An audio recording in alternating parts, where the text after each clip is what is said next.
ఇప్పుడు నేను మీ అందరికీ బరువు తగ్గడానికి అలాగే ఆకలి వేయకుండా ఉండడానికి ఒక సూప్ చూపిస్తాను. ముందుగా గ్యాస్ వెలిగించుకొని గ్యాస్ మీద ఒక గిన్నె పెట్టుకోవాలి.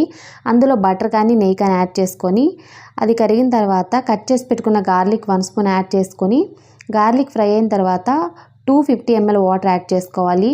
2 స్పూన్ల రాగి పిండిని తీసుకొని వాటర్ యాడ్ చేసి మిక్స్ చేసి పక్కన పెట్టుకోండి. తర్వాత ఈ వాటర్లో ఆనియన్స్ 1 స్పూన్ యాడ్ చేసుకోవాలి, గ్రీన్ చిల్లీ 1 స్పూన్ యాడ్ చేసుకోవాలి, క్యాబేజ్ 1 స్పూన్ యాడ్ చేసుకోవాలి, క్యారెట్ 1 స్పూన్ యాడ్ చేసుకోవాలి, స్వీట్ కార్న్ వచ్చేసి 2 స్పూన్స్. తర్వాత 3 మినిట్స్ అనేది బాయిల్ చేయాలి. తర్వాత సాల్ట్ యాడ్ చేసుకోండి, 1/2 టేబుల్ స్పూన్ పెప్పర్ యాడ్ చేసుకోండి. ఇప్పుడు మిక్స్ చేసి పెట్టుకున్న రాగిపిండి మిశ్రమాన్ని యాడ్ చేసి 3 మినిట్స్ అనేది బాయిల్ అవ్వనిచ్చి ఇందులోనే 1 స్పూన్ కొత్తిమీర, 1 స్పూన్ లెమన్ జ్యూస్ అనేది పిండుకొని గ్యాస్ ఆఫ్ చేసుకొని వేడివేడిగా సర్వ్ చేసుకోవడమే. ఇది 1 కప్పు తాగితే మీకు బ్రేక్ఫాస్ట్ అవసరం ఉండదు, డిన్నర్ కూడా మీరు స్కిప్ చేసేయచ్చు. నైట్ అయినా మార్నింగ్ అయినా మీకు అసలు ఆకలే వేయదండి, పొట్ట కూడా విపరీతంగా కరుగుతుంది.